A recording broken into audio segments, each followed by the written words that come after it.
Mga kapuso, problemado ang mga guro at mga estudyante sa isang paaralan sa Pangasinan. Malapit na kasi ang pasukan pero ang kanilang silid-aralan sira-sira. Ang mga estudyante nga napipilitang magpayong sa loob mismo ng classroom tuwing umuulan dahil sa napakalaking butas sa bubong. Nakatutok si Ian Cruz.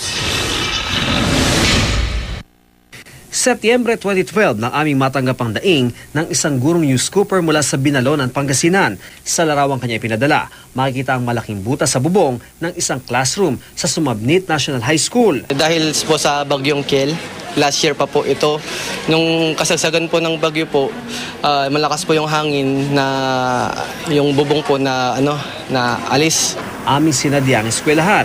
Sa unang tingin, karaniwang classroom lang ang aming nakita. Pero kapag tumingala ka sa loob, imposibleng hindi umagaw pansin ang napakalaking butas sa bubong.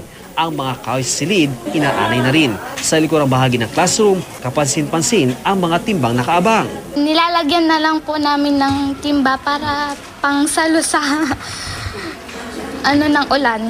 Nang bumuhos ang ulan, aming nakita ang silbi ng mga timba. Pero dahil dadalawa lang, hindi na iwasang babasa ang sahig ng classroom. Ang mga estudyanteng taimtim na nakikinig, isa-isang nagpayong sa loob ng silid. Hindi po kami nakakapag-concentrate sa pag-aaral. Minsan rin po kapag malakas ang ulan, hindi namin naririnig yung sinasabi ng teachers namin. Ilang upuan din ang kailangan bakantihin dahil nabasa na. Kanina, binalikan ng GMA News ang paaralan. Dagsa ang mga estudyante nag-enroll. Batid man nila ang problema ng kanilang paaralan, nananaig pa rin daw sa kanila ang kahalagahan ng edukasyon.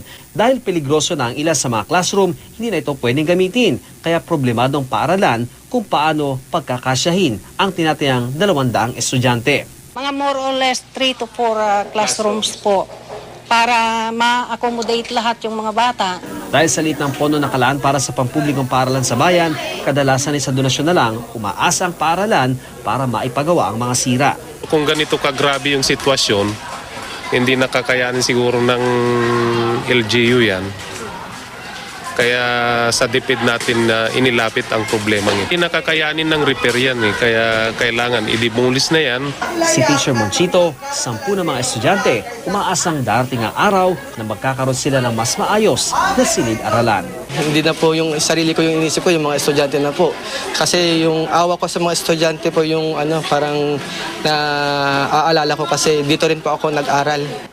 Ian Cruz, Nakatutok, 24 Oras.